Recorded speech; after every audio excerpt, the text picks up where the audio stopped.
ஒரு போதைப் பொருள் ஒரு மனிதரோட வாழ்க்கையை மட்டும் அல்ல, ஒரு குடும்பத்தையும் ஒரு சமூகத்தையுமே அழிக்க முடியும். அதனால தான் இன்று சென்னை மெரினா பீச்சில் தமிழக அரசால் ஏற்பாடு செய்யப்பட்டிருந்த ஸ்டார்ட் ரன் ஸ்டாப் ட்ரக்ஸ் என்ற மரத்தான் எல்லாரோட கவனத்தையும் ஈர்த்திருக்கு. மாண்புமிகு தமிழ்நாடு முதலமைச்சர் திரு சி ஜோசப் விஜய் இந்த மாரத்தானை துவக்கி வச்சார். அது மட்டும் இல்லை, யங்ஸ்டர்ஸோட ஓடி இந்த போதைப் பொருளுக்கு எதிராக ஒரு ஸ்ட்ராங் விழிப்புணர்வை மக்களிடையே கொண்டு சேர்த்தார். ஏன்னா ட்ரக்ஸ் ஒரு மனிதரோட உடல்நலத்தை மட்டும் பாதிக்காது, குடும்பம், படிப்பு, வேலை, சமூக அமைதி, மாநிலத்தின் வளர்ச்சி என ஒட்டுமொத்தமாக சீர்குலைக்கும்.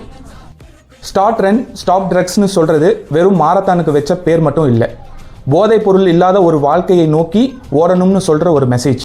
நம்ம சிஎம் அண்ணன் சொன்ன மாதிரி மாணவர்கள் அனைவரும் ஸ்போர்ட்ஸ் ஆயிடுங்க, ட்ரக்ஸை விடுங்க. இந்த மாதிரி கரண்ட் அஃபேர்ஸ் மற்றும் பல்வேறு இன்ஃபர்மேஷன் தெரிஞ்சுக்கணுன்னா மறக்காம சத்யா அண்ட் பியாண்டை சப்ஸ்கிரைப் பண்ணுங்க. நான் சத்யா, நீங்கள் ரெடியா? வாங்க பியாண்டுக்கு போகலாம்.